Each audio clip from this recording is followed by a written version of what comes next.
Sir నేను Bible కాడికని వచ్చిన traffic police station పక్కకు డబ్బు ఉంది. ఆ డబ్బాలోనే వండుకుంటా, డబ్బాలోనే తింటా, డబ్బాలోనే ఉంటా. ఈ పరిస్థితి ఇట్లా గడిచిపోతుంది. దినదినం చూసి. నీ పేరు? నా పేరు జ్యోతి. ఎవరున్నారు మీ ఇంట్లో? ఇంకా ఇంకెవరు ఇల్లే లేదు సార్ నాకు. వీళ్ళందరూ ఎవరు? వీళ్ళు నా పిల్లలే. వీడెవరు? వీడి పేరు? వీడి పేరు పవన్. పవన్. ఏం చేస్తావు? అమ్మ పక్కలో కూర్చుంటావా? ఈ పాప? నీ పేరు? స్నేహ. నువ్వేం చదువుతున్నావు? 3rd class. సరే, వీళ్ళందరికీ భోజనం గీజనం పరిస్థితి ఏంటి? ఏం లేదు సార్, ఉన్నప్పుడు తింటాం అట్లనే. ఇక పోపిన్ మిల్క్ బియ్యం తెచ్చుకుంటాము. ఎక్కడి నుంచి? పోపన్ మిల్క్ బియ్యం తెచ్చుకుంటాం. రేషనా? ఇక అవే. డబ్బాలు ఎంత సంపాదిస్తావు? ఏం లేదు సార్, రోజుకి ఎంత అంటే వచ్చిన 100 వస్తుందా రోజుకి? ఎంత వస్తుంది? ఒక 20-30 రూపాయలు దొరికితే సార్. నేను ఎక్కువ ఏం సౌదాలు పెట్టాను సార్, నా దగ్గర ఏం లేదు. నా మటుకే సామాను దాంట్లోనే. ఎక్కడ? బైబిల్ హౌస్ దగ్గర? Bible house traffic police station పక్కనే ఉంది sir. Traffic police station call చేసింది ఇప్పుడు.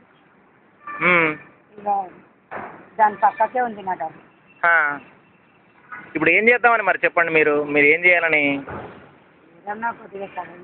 ఏం సహాయం అంటే? ఇంతనో అంతనో ఏదైనా సాయం చేస్తామని వచ్చిన. కరెక్టేనమ్మా. సహాయం అంటే ఏమిటి అంటున్నా? ఏం లేదు, అదే డబ్బాలో కొంచెం సౌదలు గిజలు పెంచుకొని ఏమన్నా ఏమన్నా పూసలా వేసుకుందామా, ఎట్లనన్నా నన్ను ఆడుకొని సంగతి. 2 రోజులని బయట. నేనైతే బయటనే అనుకుంటా సార్. ఇది కావాల్సి వస్తే మీరు కూడా చూడండి. ముగ్గురు మండపెట్టడానికే జాగ్రత్త. కరెక్టే. మరి మీ మొగుడు ఏం చేస్తున్నట్టు? వాడు ఉంటే ఉన్న పడగాని లేకపోతే లేదు. వాడు సంపాదించుకొని వాడు తాగనికే సరిపోతుంది సార్. వాడు ఒక్కొక్కసారి ఇంటికి కూడా రాడు.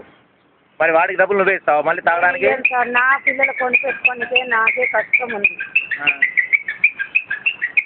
సరే, ఈ స్కూల్ సార్ని అడగండి నా పరిస్థితి ఏందో. స్కూల్తో టీచర్తో మాట్లాడచ్చు మాతో.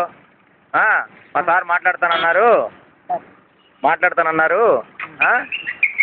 ఫౌండేషన్ ఆయన మాట్లాడతానన్నారు.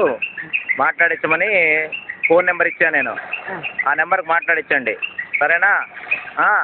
నా పేరు బాలచంద్ర, అభయ ఫౌండేషన్, సరేనా?